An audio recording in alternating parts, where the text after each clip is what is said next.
नमस्कार, स्वागत है आप सभी का। मैं हूं आपके साथ कुमार कुणाल धीरज। आप देख रहे हैं मुद्दा और आज मुद्दा में बातचीत करेंगे एक देश एक चुनाव पर छिड़े सियासी युद्ध की। जी हां, देश में एक बार चुनाव होने को लेकर राजनीतिक प्रतिक्रियाएं तमाम पार्टी लाइंस में अलग अलग नजर आ रही है। देश में वन नेशन वन इलेक्शन को लेकर सियासी माहौल भी गर्म होता दिख रहा है। मुख्यमंत्री योगी आदित्यनाथ ने इस प्रस्ताव का समर्थन किया है। उन्होंने कहा है कि हर भारतवासी वन नेशन वन इलेक्शन का समर्थन करेगा। मुख्यमंत्री के अनुसार जनता नहीं चाहती कि बार बार चुनाव से विकास कार्य बाधित हो। वहीं समाजवादी पार्टी ने इस प्रस्ताव का विरोध किया है। योगी ने कहा कि एक देश एक चुनाव संविधान की मूल भावना को दोबारा स्थापित करने वाला कदम है। आजादी के बाद 1952 से लेकर साल 1967 तक लोकसभा और विधानसभा चुनाव साथ ही होते आए। कांग्रेस परिवार में जब अस्थिरता के बादल छाने लगे तो पार्टी ने उस अस्थिरता को देश पर भी थोप दिया। संविधान को दरकिनार करते हुए साल 1972 में होने वाला चुनाव 1971 में करवा दिया गया। उधर समाजवादी पार्टी ने स्पष्ट किया कि उनकी पार्टी इस प्रस्ताव का विरोध करती है और आगे भी करती रहेगी। सपा ने कहा कि सरकार को चाहिए एक देश में एक इलेक्शन नहीं, देश में एक प्रकार की एजुकेशन की व्यवस्था करे, क्योंकि यहीं से हमारी गैर बराबरी शुरू हो जाती है। अखिलेश यादव ने इसे संविधान के खिलाफ करार दिया। उन्होंने कहा कि यह संविधान को खत्म करने का एक षड्यंत्र है। उन्होंने देश और प्रदेश के लोगों और लोकतंत्र के सच्चे पक्षधरों से इसके खिलाफ खड़ा होने की अपील की है। उन्होंने कहा है कि एक देश एक चुनाव को लेकर लोगों में जागरूकता जरूरी है। इसका बहुत गहरा संबंध हमारे देश, प्रदेश, समाज, परिवार और हर एक व्यक्ति के वर्तमान और भविष्य से है, इसलिए इस पर ध्यान देने की जरूरत है। तो एक देश एक चुनाव को लेकर यह एक सियासी युद्ध छिड़ता हुआ नजर आ रहा है। कुछ खासकर भारतीय जनता पार्टी यदि बात करे तो इसका समर्थन करती हुई नजर आ रही है। वही विपक्षी पार्टियां जिनमें समाजवादी पार्टी शामिल है वह इसका विरोध करती हुई नजर आ रही है। दोनों के अपने अपने तर्क हैं। सवाल यह भी पूछ रहा है भारतीय जनता पार्टी के तरफ से, यह लगातार सवाल उठाया जा रहा है कि विपक्ष को एक देश एक चुनाव से क्यों ऐतराज है। वही विपक्ष ये कह रहा है कि आप एक देश एक चुनाव के पीछे ही क्यों भाग रहे हैं। एक देश एक चुनाव से सत्ता पक्ष कहता है कि गड़बड़ियां कम होंगी। सबके अपने अपने दावे हैं, सबके अपने अपने विचार हैं, लेकिन इस पर कोई कंसेंसस अभी तक अक्रॉस पार्टी लाइंस नहीं बन पाई है और यही सबसे बड़ी समस्या है। एक देश एक चुनाव पर ही आज अब बातचीत करेंगे, हम चर्चा को आगे बढ़ाएंगे और क्या एक देश एक चुनाव इंडिया के, भारत के दृष्टिकोण से फिजिबल है, इस पर भी चर्चा करेंगे। हमारे साथ हमारे खास मेहमान जुड़ चुके हैं। हमारे साथ भारतीय जनता पार्टी की तरफ से नेता सूर्य मैथिल साहब जुड़ चुके हैं। वहीं समाजवादी पार्टी की तरफ से बतौर प्रवक्ता अजीत यादव साहब भी हमारे साथ जुड़ चुके हैं। आप दोनों खास मेहमान का स्वागत है। सबसे पहले शुरुआत सूर्य साहब आप ही के साथ करते हैं। एक देश एक चुनाव, आप इसके पीछे क्यों अपनी ताकत लगा रहे हैं? इसके पीछे मंशा क्या है, इरादा क्या है और यह क्यों आज के भारत के लिए इतना जरूरी है? क्योंकि विपक्ष तो आपसे कन्विंस नहीं हो पा रहा है। अब यह बात अलग है कि विपक्ष आपके हर फैसले से कन्विंस नहीं होता हो, लेकिन इस चीज को अमली जामा पहनाने के लिए आप इतने आतुर क्यों हैं? इससे क्या ही भला हो जाएगा लोगों का? धन्यवाद कुणाल जी। और पहले तो आपको और पूरे भारत को भारत माता की जय। नमस्कार सर, आपकी ऑडियो ठीक से नहीं आ रही है, आप एक बार दुरुस्त कर लीजिए, उसको देखिए, थोड़े नेटवर्क में आने की कोशिश कीजिए सर। आपके हेलो जी बोलिए सर। अब आवाज ठीक है मेरी? हाँ ठीक है, बोलिए सर। मैं कहना चाहता हूं कि आपने प्रश्न पूछा कि आखिर विपक्ष क्यों नाराज है या क्यों विरोध कर रहा है। तो ये तो विपक्ष की आदत है कि वो सदैव विरोध के ही स्वर अपने बुलंद करता रहता है, चाहे वो धारा 370 हटाने की बात हो, 35 हटाने की बात हो, या सर्जिकल स्ट्राइक की बात हो, या हलाला की बात हो, ट्रिपल तलाक की बात हो, या इस देश के अंदर जो काला धन है उसके ऊपर सर्जिकल स्ट्राइक की बात। अब रह गई बात जो है एक देश एक कानून, एक देश एक चुनाव की, तो मैं आपको बताना चाहता हूं कि ये जो एक स्वर्णिम भारत की नींव के पत्थरों में से एक होगा ये फैसला। जिस प्रकार से वक्फ बिल को अमेंड किया गया और उसके अंदर आर्टिकल 40 हटाकर रीजन टू बिलीव और विदाउट डॉक्यूमेंटेशन की भी प्रॉपर्टी वक्फ ना की जाए ऐसे क्लॉज लाए गए, उसी प्रकार से ये है। एक स्टडी के अनुसार 1 लाख करोड़ से ज्यादा का जो है व्यय बचेगा यदि हम एक देश एक कानून में जाते हैं, तो एक देश एक चुनाव में जाते हैं। पहली चीज। दूसरी चीज, बार बार जो लग रही हैं सूचनाएं लगती हैं, हर 6 महीने में इस देश के अंदर कहीं ना कहीं कोई ना कोई चुनाव होता है, 3 महीने चुनाव होता है, उसके कारण जो कार्य हैं वो रुक जाते हैं अधिसूचना के कारण, और अधिकारी जो हैं वो चुनावी व्यवस्था में लगे रहते हैं। उनका जो सही उपयोग है वो सही उपयोग जनता की सेवा करना है, उसमें नहीं हो पाता है। तो उससे हमें राहत मिलेगी, पैसा बचेगा, हम पूरी शक्ति के संग काम कर सकेंगे। और चुनाव तो लोकतंत्र का पर्व होता है। जिस प्रकार से हम होली मनाते हैं, दीपावली मनाते हैं, उसी प्रकार से हम लोकतंत्र के पर्व को मनाते हैं। और अगर हम हर महीने होली और दीपावली मनाते हैं तो उससे हमारे खुद के जो घरेलू कार्य होते हैं वो रुक जाते हैं ना, आप समझिए। उसी प्रकार से चुनाव है। यदि चुनाव के अंदर हर 3 महीने में अधिसूचना कहीं ना कहीं जारी होगी तो कोई पुल बनना है, कहीं कोई एक्सप्रेसवे का काम चालू होना है, कहीं पर कोई, मैं ये कहूँ कि कंस्ट्रक्शन होना है, स्कूल बनना है, कॉलेज बनना है, तो हर तरह के कार्य होते हैं, सामाजिक कार्य जो सरकार करवाती है। ठीक है, तो उनमें रोक लग जाती है। ठीक है यादव साहब, आप भी हमारे साथ बने हुए हैं। देखिए, एक तो लगातार सत्ता पक्ष ये कहता है कि हम कुछ भी करें, विपक्ष हमारे ऊपर सवाल उठाता है, विपक्ष हमारे हर उस फैसले के ऊपर आपत्ति जताता है, चाहे वो अच्छा हो या जो भी हो, आप अपने उसे चश्मे से देखते हैं। ऐसे में 1 नेशन 1 इलेक्शन को लेकर लगातार एक बहस छिड़ी हुई चली आ रही है। इतिहास के भी पन्ने टटोले जाते हैं कि भाई ऐसा पहले भी था, लेकिन वही इतिहास यह भी बताता है कि ऐसा बाद में नहीं था। हालांकि आपकी मुख्य आपत्ति 1 नेशन 1 इलेक्शन को लेकर क्या है, और क्या आपको लगता है कि जो सारे बातें या दावे किए जा रहे हैं सत्ता पक्ष की तरफ से, पैसा बचेगा, सरकार के विकास कार्यों के लिए जो समय चाहिए, ऊर्जा चाहिए, जो मानव संसाधन चाहिए, वो सब काफी एक्टिव रहेगा, आप इससे संतुष्ट हैं या लगता है मंशा ठीक नहीं है? देखिए, विपक्ष की मंशा एकदम साफ है। सरकार की मंशा जो है ठीक नहीं है।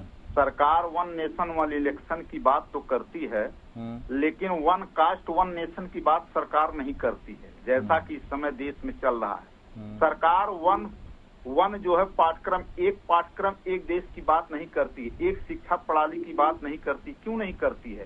केवल इलेक्शन से ही देश का तो भला होना नहीं है।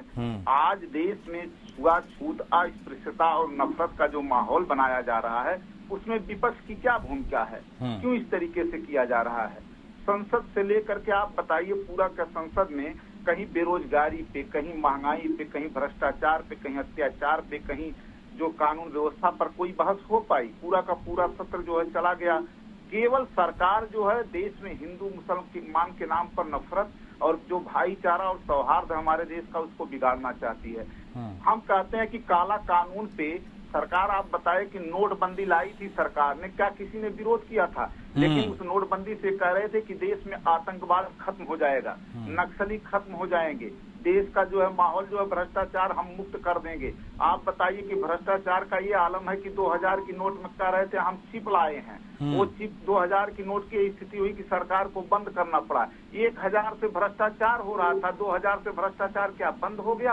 आप बताइए, इलेक्टोरल बॉन्ड के नाम पर ये सरकार चिल्लाती है, कहते हैं कि विपक्ष हल्ला करती है, गौ मांस के नाम पर जो गाय कटवाने वाले लोगों का किस तरीके से रोक करके रोडों पर जो है गुंडाई करके गौरक्षक दल के लोग मारने पीटने का काम करते हैं। यही सरकार, योगी की सरकार उत्तर प्रदेश में क्यों ये बोल रही है कि अवैध बूचड़खाने बंद कराए जाएंगे रामनवमी में? उनको ये पता है कि अवैध बूचड़खाने सरकार के जो है रामोकरम पर चलाए जा रहे हैं, सरकार के जो उस पर बरदहस्त इसलिए चलाए जा रहे हैं, और इनके ही लोग जो है गौ हत्या कराने में शामिल हैं। सड़कों पर वसूली गैंग चलाते हैं, गौरक्षक लोग जो है गुंडाई करते हैं। तो आप बताइए, इस सरकार का विरोध न करे। अभी बनारस में देखिए, कानून व्यवस्था जीरो टॉलरेंस की बात करती है सरकार। एक लड़की के साथ 1 हफ्ते तक 23 लोगों ने गैंग रेप किया। आप बताइए सरकार का उस पर क्या जो है एक्शन है? अभी बीएचयू की घटना थी वही बनारस में, प्रधानमंत्री के क्षेत्र में जो बीएचयू में आईटी सेल के लोगों ने एक लड़की के साथ बलात्कार किया, उनको क्या किया, बकायदा उनके ऊपर आज तक बुलडोजर चलाया गया। सरकार मांग न करे, केवल सरकार जो है देश की जनता के मनमानस को दिग्भ्रमित करना चाहती है। ये भ्रम फैला करके किस तरीके से चुनाव जीता जाए। हम कहते हैं कि इस देश में तमाम प्रकार के पंचायती चुनाव अलग होते हैं, नगर निकाय के चुनाव अलग होते हैं, लोकसभा और विधानसभा के चुनाव अलग अलग होते हैं। ये सरकार कैसे संभव कर पाएगी? और तमाम ट्रेड यूनियन के जो इलेक्शन कराए जाते हैं उसको, अच्छा ये बताइए, आज छात्र संघ का चुनाव बंद कर दिया गया, हम लोग छात्र संघों से निकले हुए हैं, क्यों बंद कर दिया गया? इन छात्र का सब चुनाव कैसे सरकार एक साथ करा? और ये कहते हैं कि हम जो है इस पर ज्यादा खर्चा पड़ रहा है, योगी जी बोल रहे हैं कि इस पर ज्यादा खर्चा पड़ रहा है, लोकतांत्रिक प्रणाली को मजबूत करना चाहते हैं। तो आज तो देश में इलेक्टोरल बॉन्ड के नाम पे सबसे ज्यादा वसूली करने में बीजेपी आगे है। जो ये फर्जी ढंग से जो स्लॉटर हाउस चलाने वाले लोग हैं, गाय कटवाने वाले लोग हैं, इन्होंने जो है इनको चंदा दिया है। आज देख लीजिए, जो वैक्सीन के नाम पर जो कंपनियां थी उनसे इन्होंने चंदा लिया हुआ है। तो विपक्ष विरोध न करे, ये भ्रष्टाचार करने के लिए इनको खुली छूट दे दे। नहीं, ठीक है, नहीं वो बात तो सही है आपका अजीत साहब। आप विपक्ष में हैं तो विपक्ष तो सरकार सत्ता पक्ष से सवाल पूछेगा, विरोध करेगा, कुछ अगर उसे समझ नहीं आता। करते हैं कि जैसे इस देश में बेरोजगारों के लिए, युवाओं के लिए, ठीक है, आज हम एक चीज बता दें आपको कि कोचिंगों में जाइए, जो किसान के बेटे हैं, गरीब मजदूर के बेटे हैं, कोचिंग वाले 1 लाख 1.5 लाख, आप भी प्रभावित होंगे, 3-3 लाख 4-4 लाख वसूली कर रहे हैं। सरकार एक पाठ्यक्रम क्यों नहीं कर देती? नहीं, ठीक है, नहीं देखिए, नहीं सही, ठीक है, कुछ ज्वलंत मुद्दे हैं और ये रेलेवेंट क्वेश्चंस भी हैं। सत्ता पक्ष से ये जवाब आप चाहते हैं और बिल्कुल आपको ये जवाब लेना भी चाहिए। देश एक चुनाव को लेकर लगातार राजनीतिक गलियारों में बहसबाजी का दौर अपने चरम पर है और क्या देश आगे उस अवस्था के लिए बढ़ रहा है, इसी पर आज हम चर्चा कर रहे हैं। खास मेहमान लगातार हमारे साथ बने हुए हैं। सूर्या साहब, देखिए, जो बातें अजीत साहब ने उठाई हैं, आप उन बातों को कितना रेलेवेंट देखते हैं, समझते हैं? क्योंकि एक ज्वलंत मुद्दे तो हैं और वो सवाल कहीं ना कहीं इस फिजा में भी हैं कि आपने सोचा तो बहुत भला करने का, लेकिन प्रैक्टिकलिटी के हिसाब से क्या वो सारी चीजें हो पाई, इस पर भी प्रश्न चिन्ह है। और एक और भी बात बता दीजिएगा सर, 1 नेशन 1 इलेक्शन के तरफ तो आप आगे बढ़ रहे हैं, लेकिन वही कॉन्स्टिट्यूशन, वही संविधान हमारे देश में एक फेडरल स्ट्रक्चर को भी लागू करता है, जहां पर हर स्टेट्स के लिए अपना इलेक्टोरल साइकिल होता है, सेंटर के लिए अलग होता है, फ्री एंड फेयर इलेक्शंस की बात होती है। कहीं ना कहीं क्या उसके ऊपर सवालिया निशान नहीं लगेगा? और यदि इलेक्शन कमीशन की भी आप बात करते हैं तो इलेक्शन कमीशन ही वह बॉडी है जो इसे कंडक्ट कराती है। गवर्नमेंट के तरफ से आपने गवर्नमेंट अपॉइंटेड कमेटी कर दी, कोविंद साहब ने अपने अध्यक्षता में रिपोर्ट सौंप दी, तो क्या यह इलेक्शन कमीशन के तरफ से नहीं आना चाहिए था? यदि उसे दिक्कत नहीं है तो बाकी सारी चीजें तो यथावत चल ही सकती थी। सूर्या साहब, धन्यवाद। देखिए, सबसे पहले तो मैं कहना चाहूंगा कि जाना था चीन और पहुंच गए जापान। हाँ, समाजवादी पार्टी के प्रवक्ता का कुछ ऐसा ही हाल है। वो न जाने कहां तक घूम आए। उन्होंने कहा महंगाई, बेरोजगारी। तो मैं तो शुरुआत से ही कह रहा हूँ कि यदि देश के अंदर जो खर्चा 1 लाख करोड़ रुपए से ज्यादा का बर्बादी होती है 5 साल के अंदर, यदि वो पैसा बचेगा तो कहाँ लगेगा?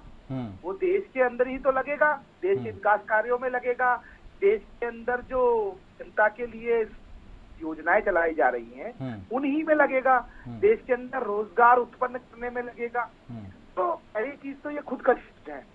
दूसरी चीज, इन्होंने बलात्कार के ऊपर प्रश्न उठाया, तो मैं इनको कहना चाहता हूँ कि मोहित खान तो अंत तक बचाव करने वाली पार्टी, जिसमें दलित की बेटी, हमारी अयोध्या की बच्ची के तक बलात्कार किया, 6 महीने तक बलात्कार किया, 2.5 महीने का गर्भ रहा उसके पेट में, और उसके ऊपर अखिलेश यादव कह रहे हैं कि हमें डीएनए टेस्ट करवाना है। वो है कि नहीं है? शर्म आनी चाहिए ऐसे लोगों को। फिर भी ये बैठकर यहाँ पर राजनीति कर रहे हुआ तो उसके बाद पुलिस कार्रवाई भी कर रही है। इन्होंने अगर बीएचयू का मुद्दा उठाया तो मैं आपको बता दूं कि बीएचयू के अंदर यदि कोई व्यक्ति किसी भी अपराध में लिप्त था तो उसको तत्काल भारतीय जनता पार्टी से किया, लेकिन इन्होंने तो अभी तक अपना जो महानगर अध्यक्ष है उसको बचा के रख रखा है। मोहित खान तो आज भी इनकी पार्टी का नेता है। नवाब सिंह यादव भी आज भी इनकी पार्टी का नेता है, जो कन्नौज के अंदर नाबालिग बच्ची से बलात्कार कर रखा था उन्होंने। गायत्री प्रजापति इनके ही पार्टी के नेता है, उनकी बीवी को इन्होंने चुनाव लड़वाया, वो भी एक नाबालिग से बलात्कार करने के आरोपी है।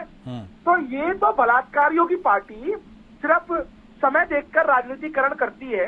अब आ जाते हैं हम आगे 1 नेशन 1 इलेक्शन में जो इन्होंने प्रश्न उठाए। तो मैं कहना चाहता हूँ नेताजी जरा पहले पढ़ लीजिएगा।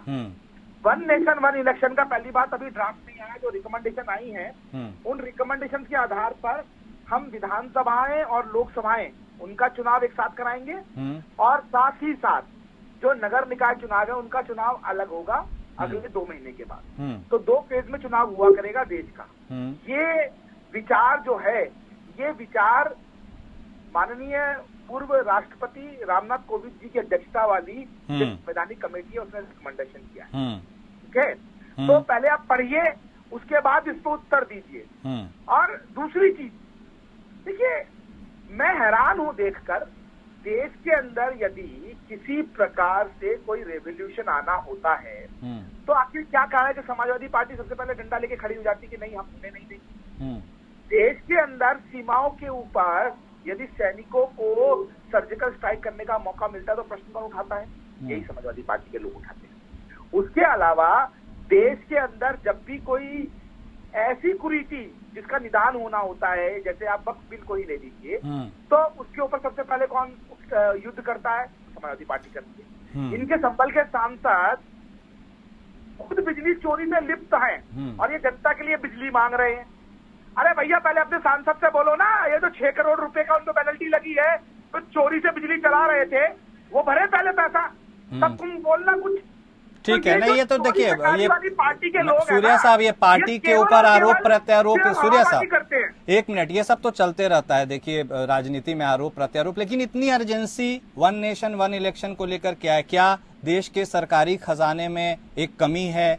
क्या उस कमी को पाटने के लिए, क्योंकि आप एक तरफ 2047 के विकसित भारत का भी एक कल्पना लेके चल रहे हैं, आप तीसरी सबसे बड़ी इकोनॉमी बनने जा रहे हैं, तो क्या ये पैसे बचाना ये मजबूरी है या मजबूती देगा आप उस सपने को साकार करने के लिए जो लेके चल रहे? इतनी अर्जेंसी क्या है? क्योंकि ये फेडरल स्ट्रक्चर के ऊपर भी सवालिया निशान हो जाएगा, जो स्टेट्स की स्वायत्ता है और सेंटर की स्वायत्ता है, उस पर चोट नहीं लगेगा क्या? आपको क्या लगता है? देखिए कुणाल जी, आज से पहले भी इस देश के अंदर वन नेशन वन इलेक्शन रहा।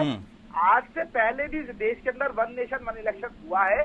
वो तो कांग्रेस की अपनी तानाशाही के कारण देश के अंदर 990 से ज्यादा चुनी हुई सरकारों को बर्खास्त किया गया, लगातार धारा 356 का प्रयोग किया गया, उसके कारण ही देश के अंदर स्थितियां जो है यहाँ आ गई कि देश का पूरा फेडरल स्ट्रक्चर जो है बिगड़ गया। अन्यथा तो संविधान सभा ने तो वन नेशन वन इलेक्शन की बात की थी।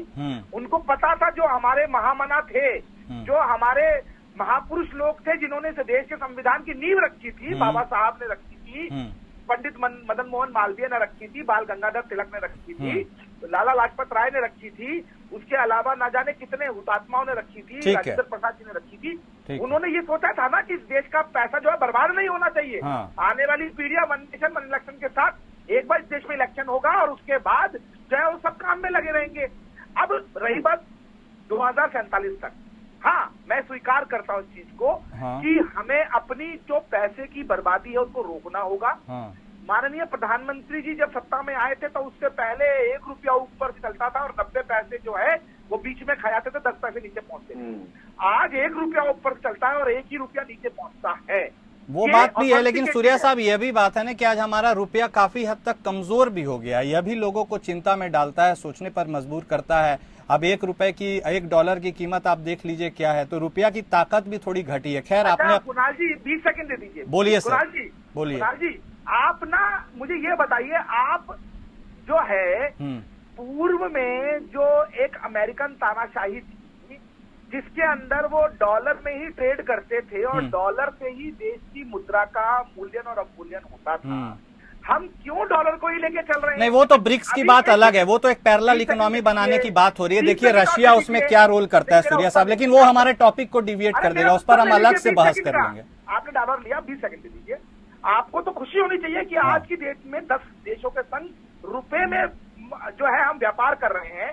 आपको जानकारी होनी चाहिए, हम रूस से जो अपना तेल खरीदते हैं वो हम खरीदते हैं। सर हर भारतवासी खुश होगा जब भारत तरक्की करेगा, ये तो सवाल बिल्कुल मतलब इस पे ऊपर कोई संशय ही नहीं होना चाहिए, लेकिन भारत को वह ताकत भी उस तरीके से जरूर मिलनी चाहिए। यादव साहब बहुत देर से इंतजार कर रहे हैं अपनी बारी का। यादव साहब देखिए, आपके अपने पक्ष हैं, सत्ता पक्ष के अपने पक्ष हैं। अब इन दोनों पक्षों के बीच बेहतर कौन सा वह दावा करने वाला है या कौन से उसके जो सॉलिड बेस बनाता है फंडामेंटल में, उसके ऊपर ही सारी लड़ाई है। एडवांटेजेस डिसएडवांटेजेस को 1 मिनट साइड भी कर दे तो क्या नीयत, नीति, सोच और वह तरक्की उसके लिए मददगार है या नुकसानदेह है? देखिए, हमने जो सवाल उठाया जी, उस पर तो भाजपा के प्रवक्ता ने जवाब नहीं दिया। और ये जो है भाजपा के प्रवक्ताओं के और नेताओं की एक जो है फोबिया हो गया है। इनको लगता है कि जो ये पढ़ के आते हैं वही सही है, जो बोलते हैं वही सही है। बाकी विपक्ष के लोग पढ़ते लिखते नहीं है, सारे के सारे नकारा हैं। ये कह रहे हैं कि विपक्ष के लोग पढ़ के नहीं आते। हमने कहा कि एक पाठ्यक्रम और एक देश की बात कब करेंगे लोग, एक जाति और एक जो है देश की बात कब करेंगे लोग। भाई साहब 370 और 35 से हटा दी ना। एक मिनट सूर्या साहब आ रहे हैं आपके पास, एक मिनट आपके पास भी आएंगे। मेरी बात सुनिए। हाँ बोलिए एक मिनट। इन्होंने कहा कि संविधान बनाने में शायद इनको नहीं पता, इनको मैं करेक्ट कर दूं कि लाला लाजपत राय और मदन मोहन मालवीय संविधान बनाने में नहीं थे 9 सदस्यीय कमेटी में। अरे भैया, मैंने ये कहा इस देश की स्वतंत्रता। ठीक है, एक मिनट सूर्या साहब, आप काउंटर करिएगा सर, प्लीज प्लीज सर, का सम्मान करना सीख लो। प्लीज सूर्या साहब एक मिनट, आप अपनी बारी पे बोल दीजिएगा। सूर्या साहब प्लीज 1 मिनट सर, उनको भी बोलने दीजिए। बलात्कार 1 मिनट। हाँ, लाला लाजपत राय और पंडित मदन मोहन मालवीय का लोगों को योगदान ही नहीं पता। मैथिल साहब 1 मिनट, योगदान आप बता दीजिएगा, लेकिन थोड़ा सब्र रखिए सर प्लीज। ज्ञान बांट रहे हैं सूर्या साहब 1 मिनट बोलिए। यादव साहब, हम नहीं, ज्ञान तो आप बांट रहे हैं भाई, आप लोग ज्ञान। देश के क्रांतिकारियों का सम्मान हम लोग तो पढ़े लिखे ही नहीं है। देश के क्रांतिकारियों का सम्मान करना सीख। ठीक है सूर्या साहब प्लीज 1 मिनट उनको भी बोलने दीजिए, फिर आप काउंटर कीजिएगा सर प्लीज। हाँ बोलिए यादव साहब। ये कह रहे हैं, हम क्या करें कि इन्होंने संविधान की भूमिका में बताया, हम उसका जवाब दे रहे हैं। इन लोगों की कोई भूमिका नहीं। ये कह रहे हैं कि अमेरिका की तानाशाहियत को हमने खत्म कर दिया। अभी अमेरिका ने टैरिफ प्लान ला दिया। इनके प्रधानमंत्री जी का बयान आया। 1 मिनट, हमारे देश को। सूर्या साहब please 1 minute sir, please sir, थोड़ा सुन भी लीजिए सर प्लीज। भड़क जा रहे हैं। 1 मिनट सूर्या साहब, सुन भी लीजिए ना, 2 मिनट फिर कैसे समझिएगा। बोलिए यादव साहब। हम कह रहे हैं कि अमेरिका ने हमारे देश के लोगों को किस तरीके से बेड़ियों में जकड़ कर भेजा है, अपमान करके। इनके हमारे ट्रंप ने क्या बोला कि हमारे मित्र हो सकते हैं मोदी जी, लेकिन उनका व्यवहार ठीक नहीं है। एक तरीके से हमारे देश का अपमान नहीं हुआ। एक जो है देश का राष्ट्रपति इस तरीके से बोले हमारे प्रधानमंत्री को, इनको तो शर्म आएगी नहीं। कह रहे हैं कि हम उनके व्यवहार से संतुष्ट नहीं है, ट्रंप बोल रहे हैं। और ये चिल्ला रहे हैं यहाँ पे बैठ के, हमने तानाशाहियत कर दी, गले मिलने जा रहे हैं। हम उस पर नहीं जाना चाहते, लेकिन भाजपा के लोग ये बताएं कि जब ये कह रहे थे कि हम काला धन पे ये सरकार आई, भ्रष्टाचार पे आई, महंगाई पे आई। आज गैस सिलेंडर का दाम आप देख लीजिए किस तरीके से है, महंगाई किस तरीके से। अभी कल 50 रुपए इन लोगों ने बढ़ा दिया एलपीजी जो घरेलू गैस कनेक्शन पे। तो ये उस पर नहीं जाएंगे। इनका जो एक तरीके से नैरेटिव सेट करते हैं कि किस तरीके से देश के लोगों का हम जो है भ्रमित करके अपना। ठीक है, तो वही चुनाव में यही बात तो भी आती है यादव साहब और मैथिल साहब की, नैरेटिव की ही तो सारी लड़ाई होती है। आज माफ कीजिएगा, समय का थोड़ा अभाव है। आप दोनों हमारे साथ जुड़े, आपने अपनी चर्चा में शामिल होने के लिए वक्त दिया, बातें रखी, बहुत शुक्रिया। तो देखिए, 1 नेशन 1 इलेक्शन की बात तो लगातार की जा रही है इस देश में, लेकिन क्या यह इतना आसान है और क्या यह संभव है? क्या वो मूलभूत अधिकार जो संविधान स्टेट्स को, सेंटर को देता है, क्या उसके साथ कोई कॉम्प्रोमाइज करना पड़ेगा? बहुत सारी बारीकियां हैं, बहुत सारी पेचीदगी हैं, इनसे पार पाना होगा, तभी आगे सोच पाना आसान होगा। मुद्दा में आज बस इतना ही। नमस्कार।